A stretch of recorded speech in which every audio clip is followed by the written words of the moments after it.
Welcome to online learning media. Online learning media में आप सभी बच्चों का स्वागत है। आज हम पढ़ेंगे कक्षा 4 की हिंदी पाठ्य पुस्तक रिमझिम में संकलित पाठ दोस्त की पोशाक।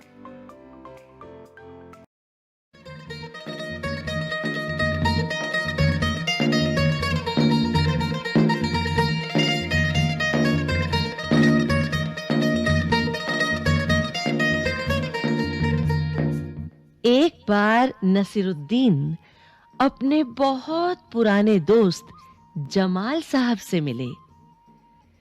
अपने पुराने दोस्त से मिलकर वे बड़े खुश हुए। कुछ देर गपशप करने के बाद उन्होंने कहा, चलो दोस्त, मोहल्ले में घूम आए। जमाल साहब ने जाने से मना कर दिया और कहा, अपनी इस मामूली सी पोशाक में मैं लोगों से नहीं मिल सकता। नसीरुद्दीन ने कहा, बस इतनी सी बात। नसीरुद्दीन तुरंत उनके लिए अपनी एक भड़कीली अचकन निकाल कर लाए और कहा, इसे पहन लो, इसमें तुम खूब अच्छे लगोगे, सब देखते रह जाएंगे। बन ठन कर दोनों घूमने निकले।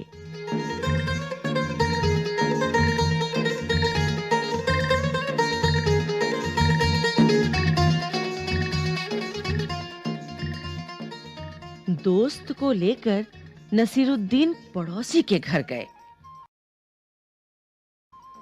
नसीरुद्दीन ने पड़ोसी से कहा, ये हैं मेरे खास दोस्त जमाल साहब। आज कई सालों बाद इनसे मुलाकात हुई है। वैसे जो अचकन इन्होंने पहन रखी है वो मेरी है।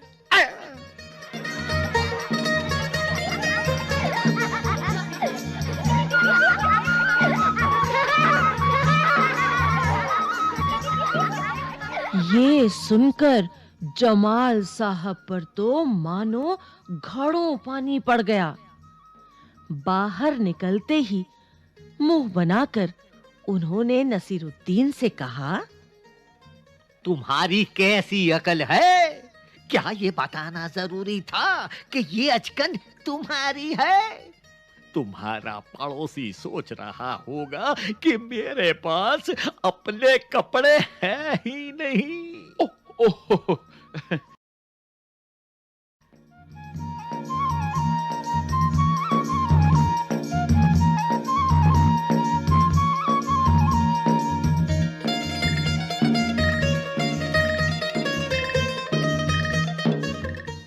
नसीरुद्दीन ने माफी मांगते हुए कहा, गलती हो गई। अब ऐसा नहीं कहूंगा।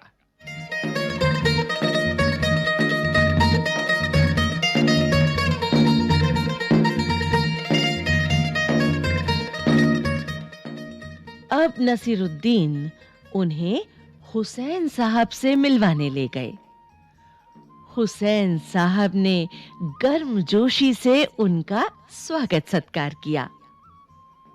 जब जमाल साहब के बारे में पूछा तो नसीरुद्दीन ने कहा, जमाल साहब मेरे पुराने दोस्त हैं और इन्होंने जो अचकन पहनी है वो इनकी अपनी ही है।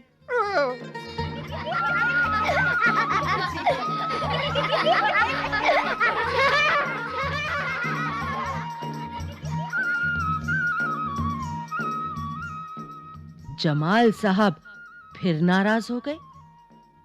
बाहर आकर बोले, झूठ बोलने को किसने कहा था तुमसे? क्यों? नसीरुद्दीन ने कहा, तुमने जैसा चाहा मैंने वैसा ही तो कहा। पोशाक की बात कहे बिना काम नहीं चलता क्या? उसके बारे में ना कहना ही अच्छा है। जमाल साहब ने समझाया।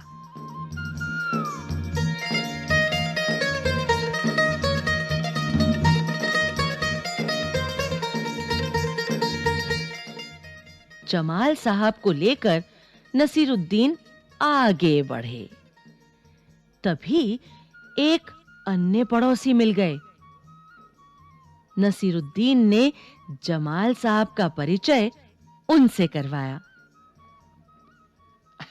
मैं आपका परिचय अपने पुराने दोस्त से करवा दूं। ये हैं जमाल साहब, और इन्होंने जो अचकन पहनी है उसके बारे में मैं चुप ही रहूं तो अच्छा है।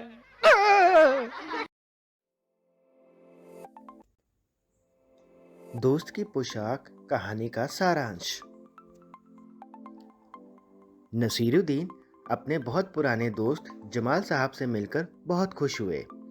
कुछ देर गपशप करने के बाद उन्होंने दोस्त के साथ मोहल्ले में घूमने की इच्छा जाहिर की। जमाल साहब ने जाने से मना कर दिया। उन्होंने कहा कि वे इस मामूली सी पोशाक में लोगों से नहीं मिल सकते। इतना सुनना था कि नसीरुद्दीन तुरंत उनके लिए अपनी एक भड़कीली अचकन निकाल कर ले आए और कहा, इसमें तुम्हें खूब अच्छे लगोगे। बंठन कर दोनों घूमने निकले। दोस्त को लेकर नसीरुद्दीन पड़ोसी के घर गए। पड़ोसी से अपने दोस्त का परिचय कराते हुए उन्होंने यह भी बता दिया कि दोस्त द्वारा पहनी गई अचकन उनकी है। यह सुनकर जमाल साहब का मुंह बन गया। उन्होंने नसीरुद्दीन को कहा, क्या यह बताना जरूरी था? अचकन तुम्हारी है। तुम्हारा पड़ोसी सोच रहा होगा कि मेरे पास कपड़े भी नहीं हैं। नसीरुद्दीन ने अपनी गलती स्वीकार कर ली। अब नसीरुद्दीन अपने दोस्त को हुसैन साहब से मिलवाने ले गए। हुसैन साहब ने जब जमाल साहब के बारे में पूछा तो नसीरुद्दीन ने कहा, जमाल साहब मेरे दोस्त हैं और इन्होंने जो अचकन पहनी है वो इनकी अपनी ही है। जमाल साहब फिर नाराज हो गए। उन्होंने नसीरुद्दीन से कहा कि पोशाक के बारे में कुछ नहीं कहना अच्छा है, अतः तुम इस विषय में चुप रहोगे। नसीरुद्दीन जमाल साहब को लेकर आगे बढ़े और एक अन्य पड़ोसी से उनका परिचय करवाया। ये मेरे बहुत अच्छे पुराने दोस्त हैं। जमाल साहब, इन्होंने जो अचकन पहनी है इसके बारे में मैं कुछ नहीं बोलूँगा। तुम्हारे सवाल। कहानी के बारे में कोई 5 प्रश्न बनाकर लिखो और अपनी कॉपी में उनके उत्तर भी लिखो। पहला प्रश्न है, नसीरुद्दीन किससे मिलकर बहुत खुश हुए? इसका उत्तर है, नसीरुद्दीन अपने बहुत पुराने दोस्त जमाल साहब से मिलकर बहुत खुश हुए। दूसरा प्रश्न है, जमाल साहब से नसीरुद्दीन के साथ उनके मोहल्ले में घूमने से क्यों मना कर दिया?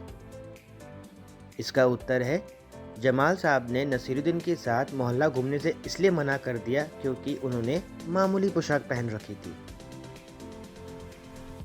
तीसरा प्रश्न, यह सुनकर जमाल साहब पर तो मानो घड़ों पानी ही पड़ गया। क्या सुनकर जमाल साहब पर घड़ों पानी पड़ गया? इसका उत्तर है, जमाल साहब नसीरुद्दीन की अचकन पहनकर उनके मोहल्ले में घूमने निकले। दोस्त को लेकर नसीरुद्दीन पड़ोसी के घर गए। पड़ोसी से उनका परिचय कराते हुए नसीरुद्दीन ने कहा, इन्होंने जो अचकन पहन रखी है वो मेरी है। यह सुनकर जमाल साहब पर मानो घड़ों पानी पड़ गया। चौथा प्रश्न है, नसीरुद्दीन ने किससे माफी मांगी? इसका उत्तर है, नसीरुद्दीन ने अपने दोस्त जमाल साहब से माफी मांगी। अगला प्रश्न है, क्या नसीरुद्दीन ने जानबूझकर गलती की? इसका उत्तर है, नहीं। दरअसल वह कम बुद्धि वाला आदमी था। उसे इतनी समझ नहीं थी कि वो कहां पर कैसी बात करनी चाहिए। तुम्हारी बात। नसीरुद्दीन और जमाल साहब बन ठन कर घूमने के लिए निकले। पहला प्रश्न है, तुम बन ठन कर कहां कहां जाते हो? इसका उत्तर होगा, बन ठन कर मैं विवाह समारोह में, जन्मदिन समारोह में तथा मॉल में जाता हूँ। दूसरा प्रश्न, तुम किस किस तरह से बनते ठनते हो? इसका उत्तर होगा, मैं नए कपड़े और जूते पहनकर बनता ठनता हूँ। तुम्हारी समझ से। पहला प्रश्न, तीसरे मकान से बाहर निकल जमाल साहब ने नसीरुद्दीन से क्या कहा होगा? इसका उत्तर है, अब मुझे तुम्हारे साथ कहीं नहीं जाना, मुझे वापस ले चलो। अगला प्रश्न है, जमाल साहब अपने मामूली से कपड़ों में घूमने क्यों नहीं जाना चाहते होंगे? इसका उत्तर है, शायद उनका ख्याल हो कि आदमी की हैसियत की पहचान उसके कपड़ों से होती है। अगर वे मामूली से कपड़े पहनते तो लोग समझते होंगे कि वे मामूली और साधारण आदमी हैं। अगला प्रश्न है, नसीरुद्दीन अपनी अचकन के बारे में हमेशा क्यों बताते होंगे?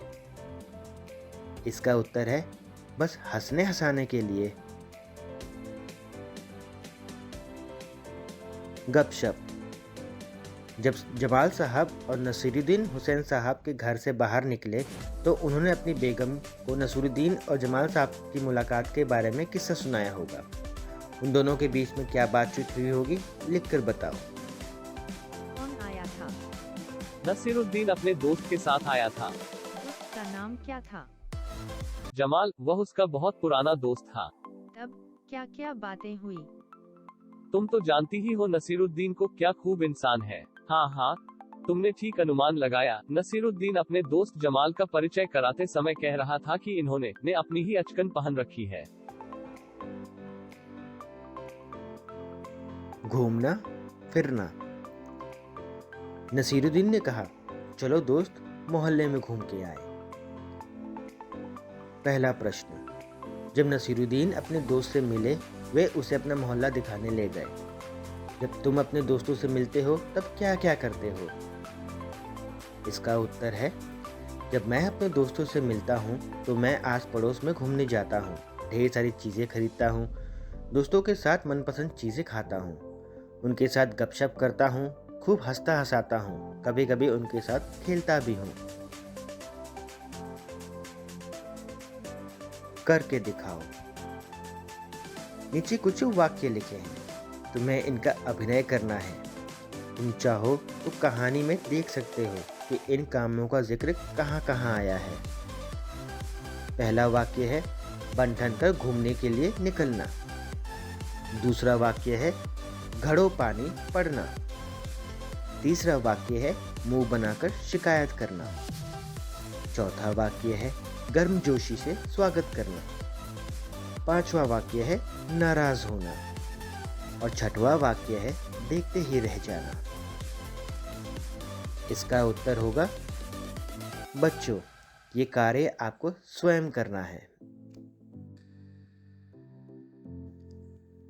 मुहावरे। घड़ों पानी पड़ना। नसीरुद्दीन की बात सुनकर जमाल साहब पर तो मानो घड़ों पानी पड़ गया। घड़ों पानी पड़ना एक मुहावरा है। इसका क्या मतलब हो सकता है, पता लगाओ। तुम इसका मतलब पता करने के लिए अपने साथियों से बातचीत कर सकते हो या शब्द को देख सकते हो। घड़ों पानी पड़ने का अर्थ होता है शर्मिंदा होना। इन मुहावरों को सुनकर मन में एक चित्र बनता है। तुम भी किन्हीं दो मुहावरों के बारे में चित्र बनाओ। कुछ मुहावरे हम दे देते हैं, तुम चाहो तो इनमें से कोई पसंद कर सकते हो। पहला मुहावरा है, सिन मुंडाते ही ओले पड़ना। दूसरा मुहावरा है, ऊंट के मुंह में जीरा। तीसरा मुहावरा है, दिया तले अंधेरा। चौथा मुहावरा है, ईद का चांद। सर मुंडाते ही ओले पड़ना। इसका अर्थ होता है आरंभ में ही संकट उत्पन्न होना। इसका वाक्य बनेगा, नसीरुद्दीन की बात सुनकर जमाल साहब पर तो मानो घड़ों पानी पड़ गया। ऊंट के मुंह में जीरा। इसका अर्थ होता है अधिक आवश्यकता वाले के लिए थोड़ा सामान। इसका वाक्य बनेगा, पेटू राम दिन के लिए 2 रोटी तो ऊंट के मुंह में जीरा समान है। दिया तले अंधेरा। इसका अर्थ होता है दूसरों को उपदेश देने वाला व्यक्ति का स्वयं अच्छा आचरण नहीं करना। इस मुहावरे का वाक्य में प्रयोग किया है हमने, जो कि इस प्रकार है। मोहन मन की शांति पाने के लिए एक तीर्थ स्थान पर गया। वहां पर एक कर्मचारी ने उससे घूस मांगी तो उसने कहा, दिया तले अंधेरा होता है। ईद का चांद होना, बहुत दिनों बाद दिखाई देना। इस मुहावरे का वाक्य में प्रयोग हमने किया है, जो कि इस प्रकार है। तुम तो कभी दिखाई ही नहीं देते, तुम्हें देखने को तरस गया, ऐसा लगता है तुम ईद का चांद हो गए हो। कौन है कैसा? नसीरुद्दीन एक भड़कीली अचकन निकाल कर लाए। भड़कीली शब्द बता रहा है कि अचकन कैसी थी। कहानी में ऐसे ही और भी शब्द हैं जो किसी के बारे में कुछ बताते हों। उन्हें छांटकर नीचे दी गई जगह में लिखो। कहानी में हमने ऐसे ही कुछ शब्द छांट के आप लोगों के लिए निकाले हैं। पहला शब्द है पुराना दोस्त। दूसरा शब्द है अन्य पड़ोसी। तीसरा शब्द है अपने कपड़े। चौथा शब्द है मामूली पोशाक। पांचवा शब्द है अपनी अचकन। छठवां शब्द है इतनी सी बात। सातवां शब्द है खास दोस्त। आठवां शब्द है तुम्हारा पड़ोसी। नौवां शब्द है तुम्हारी अक्ल। भड़कीली, पुराना जैसे शब्द किसी के बारे में कुछ खास या विशेष बात बता रहे हैं, इसलिए इसे विशेषण कहते हैं। विशेषण, विशेषण क्या होता है? इसका उत्तर है संज्ञा की विशेषता बताने वाला विकारी शब्द, जैसे नीलकमल। नील शब्द विशेषण है।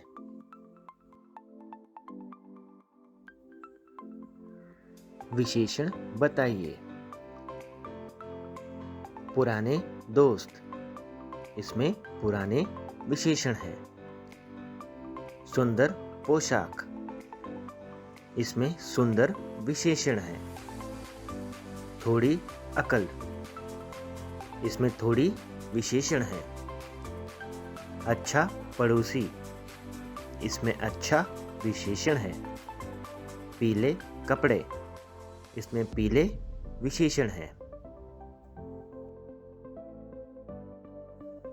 शब्दों का हेरफेर। झूठा, जूठा, इन शब्दों को बोलकर देखो।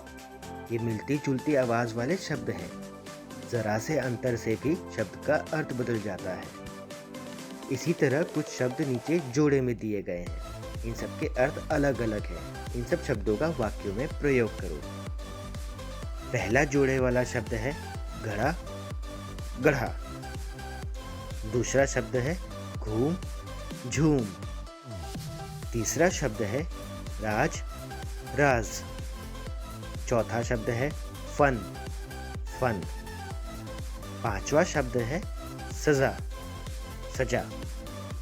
छठवां शब्द है खोल, खौल। हमने आप सभी के लिए जोड़ी वाले शब्दों का वाक्यों में प्रयोग किया है। आओ देखते हैं। घड़ा, आज मैंने मिट्टी का घड़ा खरीदा। गढ़ा, कुम्हार ने मिट्टी के बर्तन गढ़े। घूम, मैं अभी अभी घूमकर आया हूँ। झूम, विशाल के जन्मदिन समारोह में सभी मस्ती में झूम रहे थे। राज, भारत में अंग्रेजों का राज था। राज। फन, मेरा दोस्त कार्टून बनाने के फन में माहिर है। फन, सांप का फन देखो।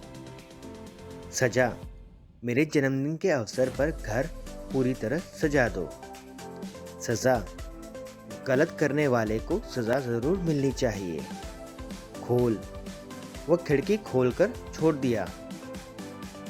खौल, आग पर पानी खौल रहा है।